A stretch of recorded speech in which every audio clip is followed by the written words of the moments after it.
Many are wondering if President Trump's impeachment result will end in him not being able to run for office in 2024. Our next guest says the impeachment proceedings are just a ploy by the far left to distract from Biden's policies. Representative Guy Reschenthaler, Pennsylvania, joining us live. Congressman, always great to see you. Thank you so much for coming on here. There's a lot to talk about. I just want to ask you, because as we pointed out in that report, to get 17 votes from the Republicans seems all but not happening at this point. It wasn't thought to happen at the beginning. It doesn't look like now. Then one would move past it and say the Democrats would understand that. What's the real intent of the impeachment proceeding, Guy? Well, Sean, Emma, it's really multifold. One, this is just political theater. The Democrats know they don't have the votes. I think also in their hearts of hearts, they know that this is unconstitutional and that the speech that President Trump was involved in is constitutionally protected free speech, regardless of the fact, the case on the merits. But if we can just take a step back and see what they're doing, they're trying to distract from their far left liberal agenda. Because as long as we're talking about impeachment, we're not talking about the caravan of migrants coming up from South America to our southern border. We're not talking about the fact that Joe Biden on day number one canceled the Keystone XL pipeline. We're not talking about the fact that Joe Biden is kowtowing to China. So we're not talking about this far left radical agenda. We're talking about President Trump.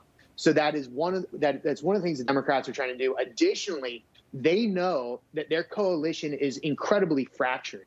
The blue collar workers from the trade unions with the very liberal East and West Coast elitists, they don't have that much in common.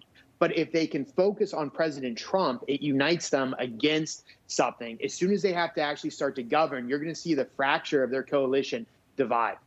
Something I've talked with other guests about during this broadcast is the word that unity that you hear from the left. But it seems as if this creates a farther divide, and I'll go farther than that by saying it creates a divide in the Republican Party. You saw Bill Cassidy sway with the other 5 Republicans saying that this impeachment is constitutional, and then you see others, Senator Mike Lee had to step up, and you're going to get all these Republicans on the record of whether they stand with former President Trump and what happened, or if they don't.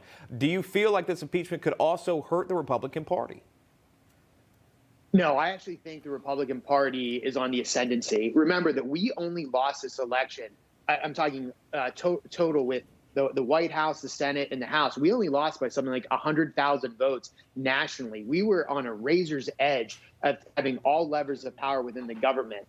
The Democrats ran as if they were moderates. Joe Biden, when he was hiding in his basement, promised unity. When he came out and won the election, he did not have a mandate for a far left radical agenda. He is pushing that far left radical agenda. That is going to backfire in the 2022 off-year election or midterm election. So I think that the Republicans are actually going to take back the House. We're going to have Speaker Kevin McCarthy, and we're going to retake the Senate in 22, and we're going to retake the White House in 24. But let me just address the issues within the Republican Party. It's not surprising that Republicans disagree with each other. We are, by definition, a big tent party. We are the party that doesn't have litmus tests. We are the party that doesn't engage in cancel culture. We are the party that says all viewpoints are welcome. We want to have robust discussion and debate. If you're with us, if you want to advance freedom, economic liberty, religious liberty, strong American presence abroad, then come under our tent.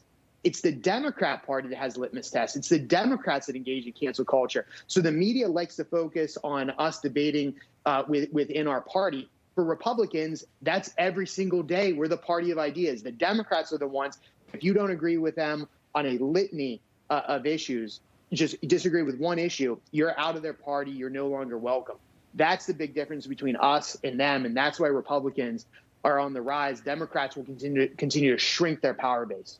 30 seconds with you left. On Sunday, it's a possibility to vote on whether witnesses would be called within this second impeachment trial. Do you feel we will see witnesses? And if so, who would they bring?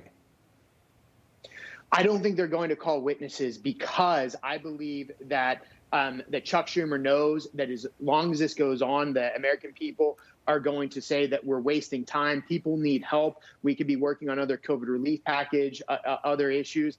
So I think that Schumer knows that he needs to bring this to an end. If they do call witnesses, It'll be interested to see who is called and who's not. But I think at the end of the day, I think everybody wants to get this over and done with and move on so we can address real issues facing real Americans. There's a lot of them going on right now. Congressman, always great to see you.